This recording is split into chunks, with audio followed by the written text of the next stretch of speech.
जी, स्वागत है आपका हमारे चैनल सुचित्रा एक्सप्लेनेशंस में। और आज मैंने स्टार्ट किया एक नया drama a journey to love.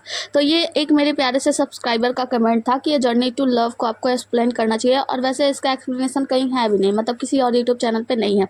तो मैंने सोचा हाँ क्यों नहीं, 2 एपिसोड एक्सप्लेन करते, अगर इसका रिस्पॉन्स अच्छा हुआ तो मैं आगे भी एक्सप्लेन करूँगी। तो फिर अगर आप लोग को ये ड्रामा देखना हो तो रिस्पॉन्स अच्छा देना, मतलब लाइक करना और वीडियो में कमेंट कर देना, ओके, भूलना मत, ठीक है। तो ड्रामे के फर्स्ट एपिसोड को स्टार्ट करते हैं। स्टार्टिंग में हम देखते हैं कि एक जो सैनिक होता है वो आ रहा होता है, अंदर कुछ नौकरानियां भाग रही होती है, उधम मचा होता है, मतलब वो शायद सबको मारने के लिए आ रहा होता है। यहाँ पे जितने भी सारे सैनिक होते हैं वो सैनिक सबको मारता जाता है, मतलब सबको खत्म करता जाता है और अंदर की ओर जाता है। तो हम देखते हैं कि यहाँ पे एक राजा जैसा, मतलब जो व्यक्ति होता है, शायद वो राजा होता है, वो सोया होता है। अभी आदमी उसके पास जाता है और उस राजा का भी गला काट के वहीं पे उसकी मृत्यु कर देता है, जिसके बाद से वहाँ पे एक मोहर दिखाई जाती है और हमें एक कहानी बताया जाता है। हमें बताया जाता है कि पिछले राजवंश के पतन के बाद से लगभग 1 शताब्दी तक अराजकता फैलती रही। बेईपन और सेंट्रल के बीच लगातार घनिष्ठता होता रहा। सेंट्रल लेंस के 9 राज्यों में से प्रत्येक का अपना अपना क्षेत्र है, लेकिन वहाँ लगातार संघर्ष होता रहा है। लेकिन कई वर्षों से वहाँ पर एन और वू राज्य सबसे शक्तिशाली रहे हैं। सम्राट एन को युद्ध और लालच पसंद है। उन्होंने पड़ोसी देशों के अनगिनत शहरों पर कब्जा कर लिया है, जबकि वू राज्य समृद्ध और शक्तिशाली है। यह सम्राट एन द्वारा चाहा गया एक प्रमुख दुश्मन है, मतलब सम्राट यन को जो है वू राज्य बहुत पसंद है और वो उसको अपने वश में करना चाहते हैं। सम्राट यन के वू के दक्षिणी ओर के सोने का खदान पाने के लिए, मतलब सम्राट यन ने क्या किया, सम्राट वू के दक्षिणी ओर में एक खदान था सोने का, उसे पाने के लिए लड़ाई छेड़ दी और सम्राट वू ने उसका स्वागत किया। मतलब सम्राट वू जो है वो डटे रह कर सम्राट एन के सैनिकों का सामना किया। मतलब यहाँ पे एक युद्ध दिखाया जाता है छोटा सा, जिसके बाद से सीन यहाँ से कट होता है। हमें दिखाया जाता है एक डांसर को जो कि डांस कर रही होती है और वहाँ पे बहुत सारी लड़कियां भी होती हैं। ये सारी लड़कियां डांस कर रही होती हैं। इसी बीच हम देखते हैं एक लड़के को जो कि यहाँ का प्रिंस है, मतलब हान प्रिंस, और इसका नाम है हान सीजी। और ये जो होता है ना, ये बार बार इसी लड़की को देख रहा होता है और इस लड़की का नाम होता है रैन रुई। तो हम देखते हैं कि यहाँ पे ये जो लड़कियां होती है ना, बहुत सुंदर सा डांस प्रदर्शन करती हैं, जिसके बाद से इन लोग का डांस वांस खत्म होता है और सभी लोग ताली बजाते हैं, रैन रुई की तारीफ करते हैं। जिसके बाद से हम एक नए कैरेक्टर से मिलते हैं, इनका नाम है सनसी। ये इसकी तारीफ करते हुए कहते हैं कि आप लोगों ने बहुत अच्छा डांस किया और आप सभी को एक अच्छा तोहफा दिया जाएगा।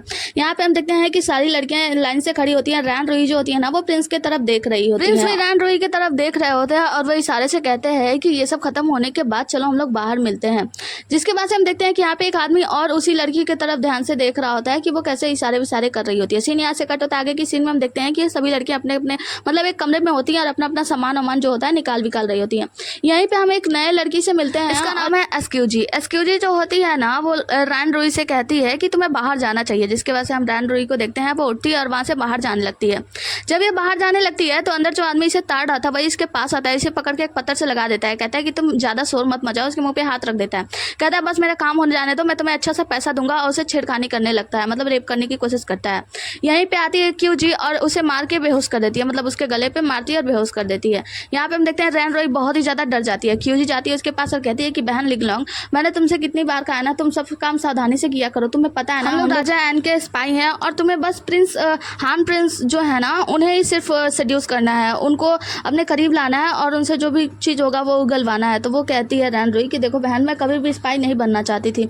तो यहाँ पे एसक्यूजी कहती है देखो स्पाई तो मैं भी नहीं बनना चाहती थी, हम लोग ऐसा नहीं करना चाहते थे, लेकिन अभी करना पड़ रहा है ना, तो हमें अगर राजा एन को जिताना है तो हमें ये सब तो करना ही पड़ेगा। जिसके बाद से जो रैन रुई होती है वो कहती है लेकिन अभी इस आदमी का क्या है? वो कहती है तुम चिंता मत करो, मेरे पास ये पाउडर है ना, इसको मैं इसके ऊपर छिड़क दूंगी, जिसके बाद जब ये होश में आएगा ना तो इसे बस ये याद रहेगा कि ये बहुत ही ज्यादा नशे में था और एक सपना देखकर उठेगा, उसके बाद से ये कभी पुरुष बन ही नहीं सकता, मतलब हाँ ये तो हिजड़ा ही बन जाएगा। जिसके बाद से रैन रुई खुश होती है और वहां से इस प्रिंस के पास चली जाती है, मतलब प्रिंस हान के पास। रैन रुई आगे जाके हान प्रिंस से मिलती है। प्रिंस हान से मिलने के बाद प्रिंस हान जो होते हैं ना, वो कहते हैं तुम्हारी गंध तो बहुत ही ज्यादा प्यारी है, बहुत अच्छी सुगंध आ रही है तुमसे, और उसके करीब आते हैं। तो यहाँ पे रैन रुई जो होती है उन्हें रोक देती है और कहती है कि महाराज मुझे आपसे एक बात कहनी है। दरअसल ये जो गाना वाना संगीत वंगीत है ना, इसे करने के बाद मुझे उस जगह पे रहने का बिल्कुल भी मन नहीं होता जहाँ पे सभी लड़कियाँ रहती हैं, तो क्या आप मुझे अपने साथ ले चलेंगे? तो प्रिंस हान कहते हैं हाँ क्यों नहीं, मैं तुम्हें अपने महल में ले चलूँगा और फिर तुम्हें अपनी उपपत्नी बना बनाऊंगा। जिसके बाद से ये लड़की जो होती है खुश हो जाती है। सीन यहाँ से कट होता है, हम फिर डांस वांस का देखते हैं। ये सभी लोग डांस वांस करने के लिए वापस से आ जाते हैं अपना प्रोग्राम करने के लिए। सभी लोग अपना प्रोग्राम कर ही रही होती हैं, तब देखते हैं कि वही लड़का जो कुछ समय पहले रिंग रॉन्ग को मतलब रॉन्ग रूई को छेड़ रहा था, वो भी यहाँ पे आ रहा होता है और वो अजीब सा व्यवहार कर रहा था, मतलब उसे कुछ भी याद ही नहीं है। यहाँ पे एक अनाउंसमेंट होता है कि 6 रियल हॉल्स के एक हॉल यानी वोंगू लिडाओ हॉल के लीडर जो है झाओ जी, वो यहाँ पे आ रहे हैं। हम देखते हैं कि जो मतलब सन सी होते हैं ना, वो खड़े होते हैं और उनका स्वागत करते हैं। यहाँ पे झाओ जी अपने सैनिकों के साथ आए होते हैं और इनका नाम होता है झाओ जी, और इनके पीछे जो होते हैं उनका नाम होता है कैवेई चिंग।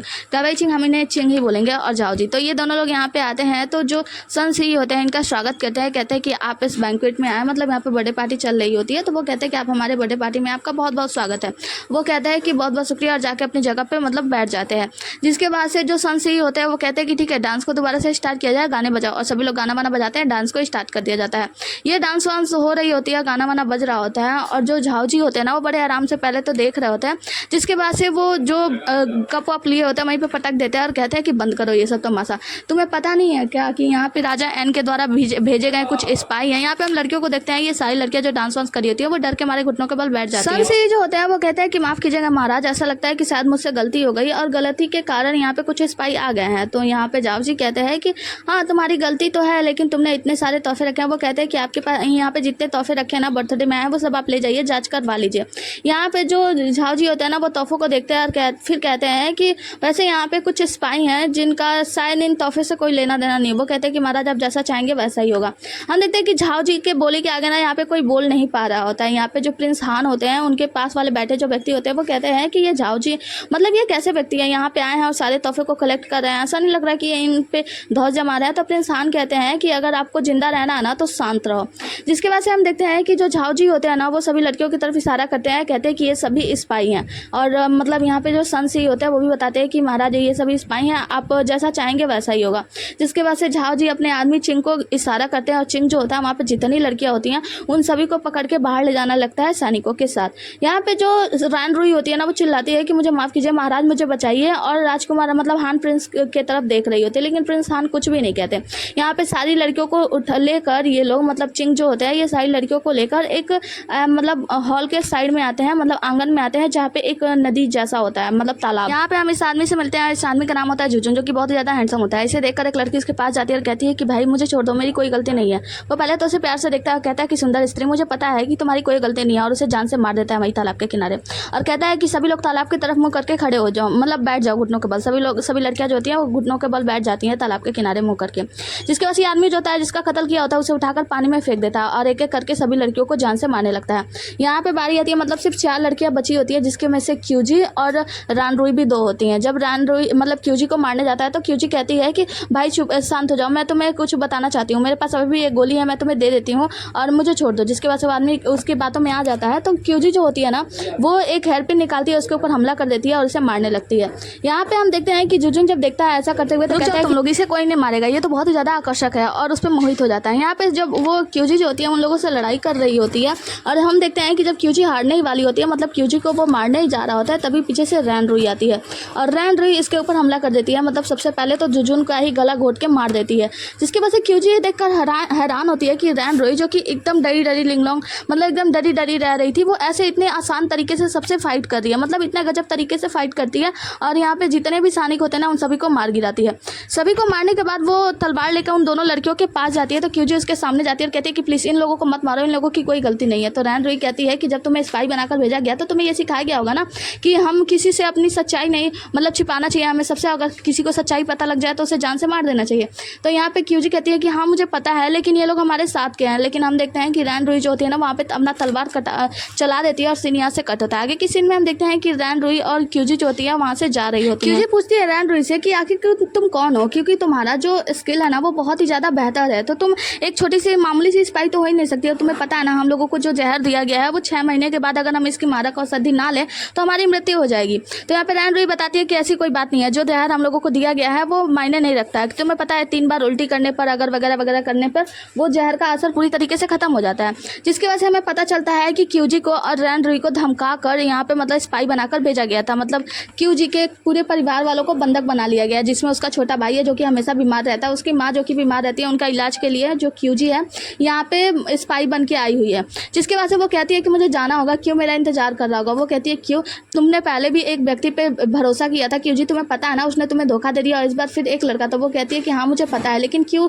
बहुत अलग है। और उसको बताती है रैन रुई को कि रैन रुई बहन पता है जल्दी तुम मौसी बनने वाली हो, यानी मैं बाप बनने वाली हूँ, तो मुझे क्यों के लिए तो जाना ही होगा। तो रैन रुई कहती है कि ठीक है चले जाओ, लेकिन हाँ तुम एक काम करना, कल ना मेन गेट पे आ जाना, वहाँ पे मैं तुम्हें वो नक्शा दे दूंगी जो कि हान के अनाज और घास का मतलब नक्शा है, वो मैं तुम्हें दे दूंगी, क्योंकि किसी का एहसान नहीं रखना चाहती। यहाँ पे जो क्यूजी होती है वो उसे अपना सोने का कंगन देते हुए कहती है इसे रख लो, और ये बहुत ही ज्यादा महंगा है, तुम्हारे काम आएगा। और क्यूजी वहाँ से जाने लगती है। रैन रुई क्यूजी को रोकती है और कहती है कि सुनो, वहाँ जाने के बाद सबसे बता देना कि रैन रुई की मृत्यु हो गई है, क्योंकि सबकी नजरों में रैन रुई तो वैसे भी मर चुकी है, तो मेरे बारे में किसी को मत बताना कि मैं जिंदा हूँ। और वहाँ से निकलने लगती है। रैन रुई की सच्चाई अभी भी बताई नहीं जाती, मतलब रैन रुई सच में कोई और होती है। जहाँ पे रैन रुई जब जा रही होती है तो क्यूजी याद करती है कैसे रैन रुई उन लड़कियों को मारने जा रही थी, लेकिन जब क्यूजी ने उसे समझाया था तो रैन रुई ने उन लोगों को जान से नहीं मारा था, बल्कि उनके ऊपर कुछ दवाई छिड़क दी थी, जिससे वो दोनों वहीं पे बेहोश हो गई थी, और होश में आने के बाद उन्हें कुछ भी याद नहीं रहेगा। यहाँ पे हम देखते हैं कि मिस्टर झाओ जो होते हैं वो एंजॉय कर रहे होते हैं, संगीत वंगीत बज रहा होता है। तभी यहाँ पे एक आदमी आता है, मिस्टर झाओ से बताता है कि मिस्टर झाओ पता है हमें हार का सामना करना पड़ा है, कुछ सैनिकों ने हमला किया था जहाँ पे हम लोग पूरी तरीके से भिड़ गए थे, लेकिन हमें हार मिली है। उसके बाद एक घंटी सुनाई देती है, तो ये लोग बताते हैं कि महाराज ने है ना तत्काल सबको दरबार में बुलाया है, तो हमें वहाँ जाना चाहिए। जहाँ के हार की बात की होती है तियान मेंगवान, तो तियान मेंगवान का सीन दिखाया जाता है 5 दिन पहले का। 5 दिन पहले रणभूमि में हम देखते हैं कि बहुत सारे सैनिकों की मृत्यु हो गई होती है। यहाँ पे एक जनरल झाओ नाम के व्यक्ति होते हैं जो कि चारों तरफ घूम रहे होते हैं और कह रहे होते हैं कोई जिंदा बचा है क्या, कोई जिंदा बचा है। और वहाँ पे एक जो झंडा होता है जला हुआ, उसे उठाकर वहाँ पे लगा देते हैं, गाड़ देते हैं, और चारों तरफ ढूंढ रहे होते हैं कि भाइयों कोई जिंदा बचा है, लेकिन कोई भी किसी की भी आवाज़ नहीं आ रही होती है। वो कुछ दूर जाते हैं तो एक आदमी उनका हाथ पकड़ लेता है, और वो नीचे झुकते हैं तो वो देखते हैं कि इसका नाम निंग युआन झेंग होता है, और निंग युआन झेंग जो है ना, झोऊ जो है ना, वो हमारे ड्रामे का मेन लीड है। तो ये उनका हाथ मतलब पैर पकड़ लेता है। तो जनरल जाओ कहते हैं कि अरे आप जिंदा हैं, लोंग जियांग घुड़सवार के नेता, आप अभी भी जिंदा है, तो आप मरने का नाटक कर रहे थे। वो कहता है कि हाँ। उसके बाद से वो कहता है शांत हो जाओ, और वहाँ पे बहुत सारे सैनिक आ रहे होते हैं, और जो सैनिक आते हैं वो आपस में बातें कर रहे होते हैं कि मैंने देखा, मैंने आवाज़ सुनी, कोई तो यहाँ पे जिंदा है। और ये दोनों लोग फिर से मरने का नाटक करने लगते हैं। वो जो दोनों सैनिक आते हैं ना, ये एन के सैनिक है, तो ये लोग यहाँ पे आकर चारों ओर लोगों के ऊपर मतलब भाला गाड़ गाड़ के देख रहे होते हैं कि कौन जिंदा है। हम देखते हैं कि ये लोग वू के सैनिक, मतलब ये लोग वू के आदमी है, जनरल जियो और निंग। तो निंग जो होता है ना, वो उनसे कहता है कि बस शांत रहो, मतलब आवाज़ करने की कोशिश मत करना। यहाँ पे जो सैनिक होते हैं वो इधर उधर भाला घोपते घोपते इन दोनों के पास आते हैं, और जैसे ही जनरल जियो को मारने ही वाले होते हैं तो निंग जो होता है ना, वो उठता है और उन सभी सैनिकों को वहीं पे मतलब मारकर सफाई कर देता है, मतलब सबको जान से मार देता है। जिसके बाद से जनरल जियो कहता है कि अब हमें चलना चाहिए वू के राजा के पास। तो यहाँ पे जो निंग होता है वो कहता है कि नहीं, मैं यहाँ से जाना चाहता हूँ, और मैं अब कोई लड़ाई में भाग नहीं लेने वाला हूँ। जनरल जियो कहते हैं कि आप ऐसा क्यों कह रहे हैं, आप वफादार नेता है तो आपको चलना चाहिए। तो वो कहते हैं कि देखो मैं तुम्हारी वफादारी का मतलब वो कायल हूँ कि तुम बहुत ही ज़्यादा वफादार हो, लेकिन मैं जाऊँ क्यों, किसके लिए? तुमको पता है ना कि एन के राजा ने वू के राजा को किडनैप कर लिया, मतलब उन्होंने अपना बंधक बना लिया है, तो हम वहाँ पे जाकर भी क्या करेंगे, तो मुझे वहाँ पे नहीं जाना। तो जनरल जियो उन्हें रोकने की कोशिश करते हैं। तो मिस्टर निंग कहते हैं कि देख रहे हो मेरे पीछे पे कैसे तीर लगा हुआ है, उनके पीठ पे एक तीर लगा होता है। कहते हैं कि मुझे नहीं जाना, तो तुम मुझे रोको मत, और उनके ऊपर तलवार रख देते हैं, और फिर वहाँ से निकल जाते हैं जो निंग होते हैं। हम देखते हैं कि हमारा जो हीरो होता है ना निंग, वो वहाँ से मतलब जो रणभूमि होती है वहाँ से अपना सामान वहाँ लेके निकल जाता है। आगे की सीन में हमें दरबार का सीन दिखाया जाता है, जहाँ पे हम देखते हैं कुछ मंत्रियों को, जो सारे मंत्री लोग होते हैं ना, वो परेशान होते हैं। यहाँ पे हम ली जोंगनान को देखते हैं, मतलब इसका नाम यहाँ पे कुछ भी हो, लेकिन हम तो ली जोंगनान ही कहेंगे। ली जोंगनान जो होते हैं वो सभी मंत्रियों के साथ चिंता जाहिर करते हुए कहते हैं कि सम्राट यानी वो के राजा की मृत्यु हो गई है, और राजकुमार जो डेंगयान है, ये राजकुमार डेंगयान है, देख रहे हो ना, ये तो वही राजा है ना जो कि अभी ड्यूक सू के साथ में थे। हाँ, तो उनसे कहते हैं कि राजकुमार डेंगयान जो है, इनको अब राजा के रूप में यहाँ पे आके गद्दी को संभालना चाहिए, और राज्य की जनता के लिए मतलब कुछ काम वाम करना चाहिए। तो यहाँ पे जो राजकुमार डेंगयान होता है, इससे पहले कि कुछ बोलते तभी हम एक लड़की की एंट्री देखते हैं, और इसका नाम होता है जियो। तो जो जियो होती है, जियो यार यहाँ पे आते हुए कहती है कि किसने कहा कि महाराज की मृत्यु हो गई है, और ये महाराज की एक उपपत्नी है जियो यान। तो ये उससे मतलब ली जोंगनान को ना एक लेटर देती है और कहती है इसे पढ़ो, और लेटर पढ़ने के बाद ली जोंगनान कहता है कि आप सच कह रही है? तो महारानी कहती है हाँ मैं बिल्कुल सही कह रही हूँ, जो राजा है उनकी मृत्यु नहीं हुई है, दरअसल वो एन के द्वारा हार तो गए हैं, क्योंकि राजा के साथ मेरा भाई जियो जियो मिंग भी गया था और उसने बताया, ये लेटर लिखा मुझे कि राजा की मृत्यु अभी नहीं हुई है, बल्कि एन के पास में, मतलब राजा एन के पास मेरे जो राजा हैं, मतलब मेरे जो पति हैं दिवंगत सम्राट, वो वहाँ पे रह रहे हैं उनके पास मेहमान बन के। और देखो ये मतलब जो डेंगयान है ये यहाँ पे राजा कैसे बन सकता है, क्योंकि मैं मां बनने वाली हूँ और मैं राजा की प्रिय पत्नी हूँ और मेरे पेट में राजा का बच्चा है। और इम्पीरियल डॉक्टर ने बताया है कि ये एक 90% ये अनुमान लगाया गया है कि तो ये एक लड़का ही है। तो महाराज जब तक यहाँ पे ना आ जाए तब तक वो डेंगयान से कहती हैं कि राजकुमार डेंगयान, क्या तुम मेरे होने वाले बच्चे के लिए इस सिंहासन की रक्षा करोगे, मतलब देखभाल करोगे तब तक के लिए। तो राजकुमार डेंगयान भी हामी भर देता है, जिसके बाद से हम देखते हैं कि जो ली जोंगनान होता है ना, वो कहता है कि महारानी आप इतनी ज़्यादा अस्वस्थ कैसे हैं कि आपके पेट में जो बच्चा है वो लड़का ही है। इसके बारे में सोचिए, अगर मान लीजिए वो लड़की हुई तो फिर ये सिंहासन तब तक के लिए खाली तो नहीं रखा जा सकता ना। तो आपको इसके बारे में सोचना चाहिए, आपको सोचना चाहिए इस बारे में कि आपको डेंगयान को ही राजा बनाना चाहिए। मतलब अब ये किसके तरफ से काम कर रहे हैं ये तो अभी बताया नहीं जाता, लेकिन मतलब डेंगयान को राजा बनाने के लिए ये लोग बातें कर रहे होते हैं, जहाँ पे सभी लोग कहते हैं कि हाँ महारानी आपको इस बारे में सोचना चाहिए। मान लीजिए आपके पेट में जो बच्चा है वो अगर लड़का हो गया तो मतलब लड़की हो गई तो महारानी भी कुछ भी नहीं कहती, सभी लोग यहाँ पे घुटनों के बल बैठ जाते हैं और उनसे मतलब अनुग्रह करने लगते हैं। जिसकी वजह से हम बाहर का सीन देखते हैं कि जो ली जोंगनान होता है ना वो वहाँ से जा रहा होता है और यहीं पे झाओजी आते हैं। तो झाओजी आके इनसे कहते हैं कि देखिए जो डेंगयान है अगर वो राजा बन जाता है ना तो वो अभी जवान है तो हमारी बातें नहीं मानेगा, तो हमें कुछ ना कुछ तो करना चाहिए। जो महारानी है उनका होने वाला बच्चा है उन्हें हम बचपन से ही, जब से वो पैदा होगा तब से लेकर और जवानी तक उसे पालेंगे पोसेंगे और अपने मुट्ठी में रखेंगे, मतलब जैसा हम चाहेंगे वैसा वो करेगा।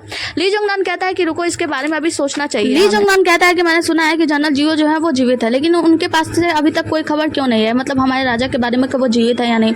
तो यहाँ पे जो झाओजी होते हैं ना वो कहते हैं कि माफ़ कीजिएगा ये मेरी ही गलती है। वो कहते हैं कि हाँ आप ही की गलती है, क्योंकि 6 रियल हॉल में भी आपके वजह से इतनी सारी बुराइयाँ चल रही हैं। तो आपको एक बार सोचना चाहिए, आपको और निंग को दोनों को मैंने प्रमोट किया था कि आप दोनों मेरा काम कर सको, लेकिन अब आप लोग क्या कर रहे हैं, आप लोग बिना मतलब का काम कर रहे हैं। तो झाओजी कहता है कि ठीक है आप चिंता मत कीजिए मैं संभाल लूंगा। और वहाँ से जो ली जोंगनान होता है ना वो चला जाता है। ली जोंगनान होता है ना वो जो को लेकर एक जगह पे, मतलब जो जी को लेकर एक जगह पे जाता है और वहाँ पे जाके एक सीट पे बैठ जाता है। जिसके बाद से वो देखता है उसे कुछ गड़ने का एहसास हो रहा है, तो वो उसके अंदर हाथ डालता है और उसमें से एक हेयरपिन निकालता है और कहता है झो जी क्या तुम्हें पता है 6 रियल हॉल किसके नेतृत्व में बनाया गया था। और उसे बहुत ज़्यादा डांटता है, कहता है कि जो कुछ काम मैंने किया था वो सभी तुमने खराब कर दिया। झो जी कहता है कि जी महाराज मुझे पता है कि ये तारजुग हॉल के नेतृत्व में बनाया गया था, जो कि जासूसी और जांच के लिए जाना जाता था। इनमें कुल 6 भाग होते हैं, जिसमें से गार्ड रियलम जो शाही परिवार की रक्षा करता है, दूसरा मानव क्षेत्र जो अधिकारियों पर नजर रखता है, तीसरा डेनमार्क जो रिश्वत लेने पर लोगों को सबक सिखाता है। और इसमें 3 अलग से लोग हैं। सबसे निचला है भूखा भूत लोग जो कि हथियार बनाता है, और उसके बाद है पशु लोग जो जासूसी में माहिर है, और तीसरा है नरक लोग जो हत्या करने के लिए जाना जाता है। मुझे पता है कि मुझे अच्छे से पता है कि मिस्टर निंग को ना जब पदोन्नत कर दिया गया था तो इस वजह से मैं बहुत ही ज़्यादा मतलब अपने आप को गलत महसूस कर रहा था। यहाँ पे जो ली जोंगनान होता है वो हेयरपिन वापस से उसी मतलब बेड के नीचे, मतलब जहाँ पे भी होता है वहाँ पे रख देता है। उसके बाद से कहता है कि तुम्हें पता है नरक लोग को पहले ही से ही मिस्टर निंग ने बदल के सेनुआ हाल में बदल दिया, जो कि खुफिया जानकारी देते हैं और उसके बाद से लोगों की हत्या करते हैं। वहाँ पे हत्या का तो नामो निशान मिट चुका है। अब तो कितने मतलब कई साल हो गए किसी की हत्या हुई ही नहीं है। तुम्हें पता है मानव क्षेत्र को भी बदलाव उसने करने की कोशिश की थी। और तुम्हें पता है पूर्व मुखिया सॉन्ग जो थे जब वहाँ पे आए थे तो तुम्हें ऐसा लगा कि उनके मरने के बाद सब कुछ तुम्हारे हाथ में हो जाएगा, है ना। वो बहुत ही ज़्यादा डरने लगता है, कहता है कि ऐसी बात नहीं है, मुझे माफ कर दीजिएगा। जिसके बाद से ली जोंगनान एक तरफ देखता है और कहता है कि यहाँ पे तो 108 कबूतर मिस्टर निंग के द्वारा रखे गए थे और वो 108 कबूतर में से इतने कम कैसे बचे। तो यहाँ पे जो सॉन्ग होता है मतलब जो झाओ होता है ना वो वहीं पे बैठ जाता है, घुटनों को बल कहता है माफ कीजिएगा कि कुछ कबूतर उड़ गए हैं और ये सब मैंने जानबूझ के नहीं किया। जिसके बाद से ली जोंगनान बताता है कि देखो मुझे ऐसा चाहिए ना, और वहाँ पे एक वो क्या बोलते हैं बटन दबाता है तो ऊपर से कुछ सामान निकलता है और उसमें से बहुत सारे सामान को खोजने लगता है। कहता है कि ये सब सामान यहाँ से क्या हुआ। वो कहता है मुझे माफ कीजिएगा वो सारे सामान खो दिए मैंने और ये सब मेरी गलती के कारण नहीं हुआ, मुझे क्षमा कर दीजिए। तो ली जोंगनान कहता है कि तुम्हें पता है कि तुम अगर मेरी उपपत्नी के भाई ना होते ना तो मैं तुम्हें अपने अंडर में काम के लिए नहीं रखता, बिल्कुल भी। तुम किसी भी काम के नहीं हो, तुमने खुफिया जानकारी लाना मतलब कोई भी काम तुमसे नहीं होता है। तो मैं तुम्हारा मैं क्या करूँ, तुम अब जल्दी से जाओ और निंग को ढूंढो और निंग को ढूंढकर उसे एक काम दो। निंग युआन झो को बताओ कि वो जाकर पता लगाए कि राजा एन के पास सच में वू के राजा जीवित हैं या नहीं। अगर ऐसा ना हुआ तो फिर ये जो महारानी यहाँ पे अपने पेट में अजन्मे बच्चे को लिए घूम रही है ना वो क्या करेंगी कि राजकुमार डेंगयान के हाथों जब वो पर्ची प्राप्त कर लेंगी तो उनका होने वाला बच्चा ही राजा बनेगा। और मैं राजकुमार डेंगयान को राजा बनाना चाहता हूँ क्योंकि वो मेरे अंडर में रहेगा, जैसा मैं चाहूंगा वैसा वो करेगा। तो जल्दी जाकर पता लगाओ वरना तुम्हारे लिए अच्छा नहीं होगा। और उसे बहुत ही ज्यादा धमकाने लगते हैं। यहाँ पे जो झोजी होता है वो बहुत ज्यादा डर रहा होता है, कह रहा होता है कि जी ठीक है, मैं आप जैसा कहेंगे वैसे ही करूँगा।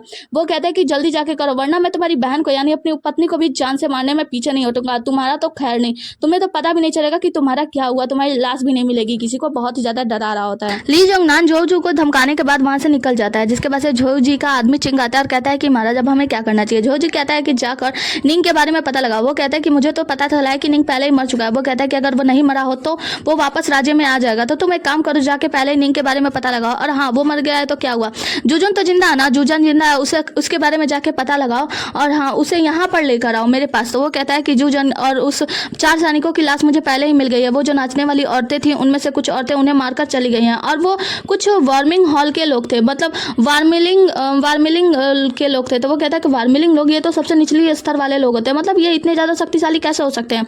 वो कहता है कि ठीक है, जाके उसके बारे में पता लगाओ और निंग के बारे में पता लगाने की पूरी कोशिश करो। अगर उसके बारे में पता नहीं लगता है तो फिर पता है ना कि जो ली जोंगनान है वो बहुत ही ज़्यादा गुस्से में है और वो क्या कर देगा हमें भी पता नहीं है। हम एक शहर का सीन देखते हैं जहाँ गेट के बाहर जो रैन रुई होती है ना, वो इंतजार कर रही होती है क्यूजी का।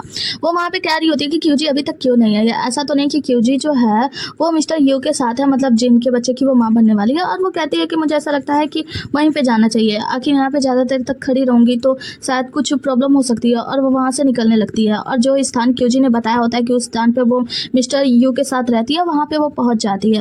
वो चारों तरफ जाँच करती है, उसे लगता है कि शायद आसपास कोई तो है, मतलब कोई तो है जो उसका पीछा कर रहा है, लेकिन अभी उसे इस बात का पूरा एहसास नहीं होता है।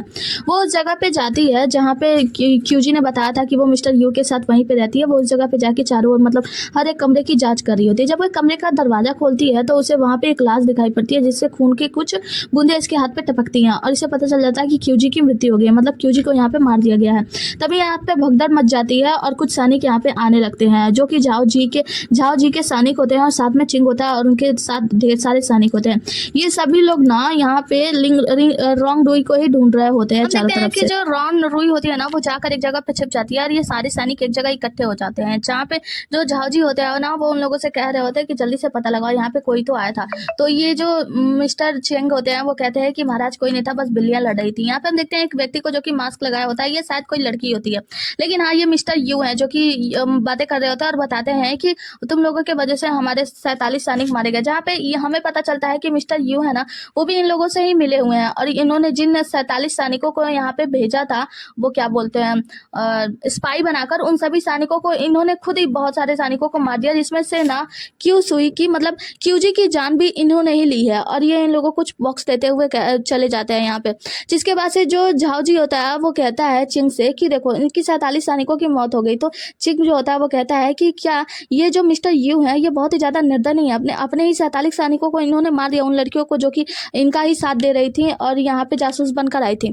तो यहाँ पे झाओजी कहता है कि देखो इसमें जान की कोई भी कीमत नहीं होती, तुम्हें पता है ये इन्होंने उन लोगों को क्यों मारा, क्योंकि उन 47 के जगह पे और लोग भी आ जाएंगे। तो हमें इस बात की चिंता करने की जरूरत है, एक काम करो यहाँ पे जितने भी चीजें, इन सभी चीजों में आग लगा दो, जो भी यहाँ पे आया होगा वो सभी लोग मारे जाएंगे।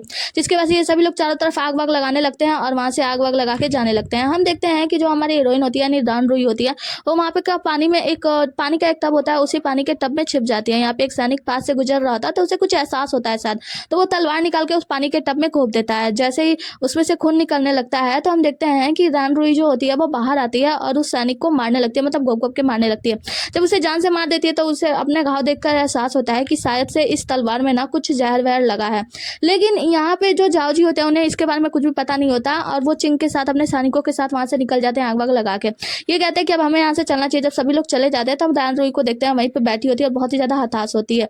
जिसके बाद से आगे की सीन में हमें दिखाया जाता है कि वो जाती है क्यूजी की लाश को अपने गोद में उठाकर वहां से ले जा रही होती है, कि मतलब देखो ये क्यू के लिए मतलब मिस्टर यू के लिए यहाँ पे वापस आई थी कि उसके बच्चे के साथ खुशी जीवन जिएगी, लेकिन क्यूजी को भी मार दिया गया। यहाँ पे ये बहुत ही ज्यादा उदास होती है और उस आग से अपने इस मुंह बोली दोस्त को लेकर बाहर निकलती है। इसी के साथ ये एपिसोड यहीं पे खत्म होता है। मिलता है अगला एपिसोड में, तब तक के लिए बने रहिए हमारे साथ। Tata bye bye, take care. और हाँ, अगर आप लोगों को ये ड्रामा पसंद आए तो ही मैं अगला एपिसोड बनाऊंगी, मतलब अगला एपिसोड तो बना दूंगी, 1-2 एपिसोड बनाने के बाद ही पता चलता है कि ड्रामा कैसा है, क्योंकि पहला एपिसोड तो मुझे भी पूरी तरीके से समझ में नहीं आया, 2 एपिसोड देखने के बाद ही समझ में आएगा, ठीक है ना। तो tata bye bye, take care.